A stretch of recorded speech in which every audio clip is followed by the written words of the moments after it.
ఏ భక్తుడి జీవితాన్ని చూసినా అతడు ప్రార్థనాపరుడై ఉన్నాడు. ఒక వ్యక్తి ద్వారా అద్భుతాలు జరిగాయి అంటే, ఒక వ్యక్తి ద్వారా చూసే క్రియలు జరిగాయి అంటే, ఒక వ్యక్తి ద్వారా దేవుడు పనిచేశాడు అంటే అతడు ప్రార్థనాపరుడై ఉన్నాడు.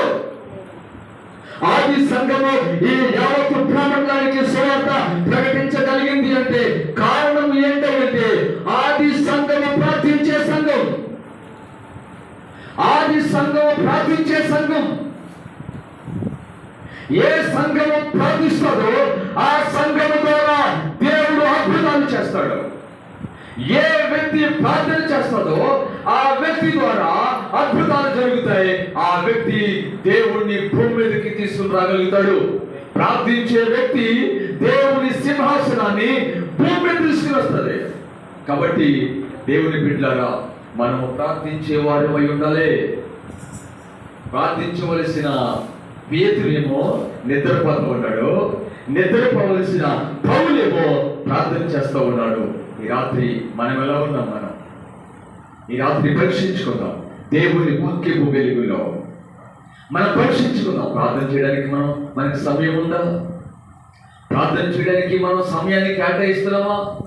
వ్యక్తిగతంగా మనం ప్రభుత్వం గడుపుతూ ఉన్నామా? వ్యక్తిగతంగా మనము దేవునికి ఇవ్వవలసిన సమయాన్ని మనం దేవునికి ఇస్తా ఉన్నామా? లేదంటే లోక సంబంధమైన వ్యవహారాల్లో కూరుకుని వెళ్ళిపోతా ఉన్నాం? మనం ఈ రాత్రి ఆలోచిద్దాం. నీ జీవితంలో నువ్వు ఆశీర్వదించబడాలన్నా, నీ కుటుంబం దీవించబడాలన్నా నువ్వు ప్రార్థించే వ్యక్తిగా ఉండాలి. ఒక చోట యుద్ధం జరుగుతూ ఉంది. యుద్ధము చాలా భయంకరంగా జరుగుతూ ఉంటే కింద కొండ మీద మోషే నిలబడి ఉన్నాడు. కొండ కింద యుద్ధము వారావరిగా జరుగుతూ ఉంటే మోషే ఏం చేశాడంటే తన రెండు చేతులు దేవుని తట్టు చాపి నిలబడ్డాడు. రెండు చేతులు దేవుని తట్టు చాపి నిలబడితే కింద యుద్ధం చేస్తున్న ఇశ్రాయేలు ప్రజలు గెలుస్తూ ఉన్నారు.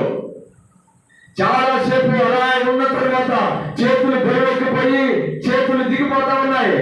చేతులు దిగిపోతే ఇశ్రాయేలు ప్రజలు ఓడిపోవడం ప్రారంభించారు. మోషే చేతులు పైకెత్తడం అంటే, లేదంటే విశ్వాసులుగా మనం చేతులు పైకెత్తడము అంటే ప్రభు వైపు చూడటము, ప్రార్థన చేయడము అని అర్థము. మోషే చేతులు పైకెత్తినప్పుడు అతడు ప్రార్థన చేస్తా ఉన్నాడు. ప్రభువా, నా ప్రజలకు విజయాన్ని అనుగ్రహించు అని చెప్తా ఉన్నాడు.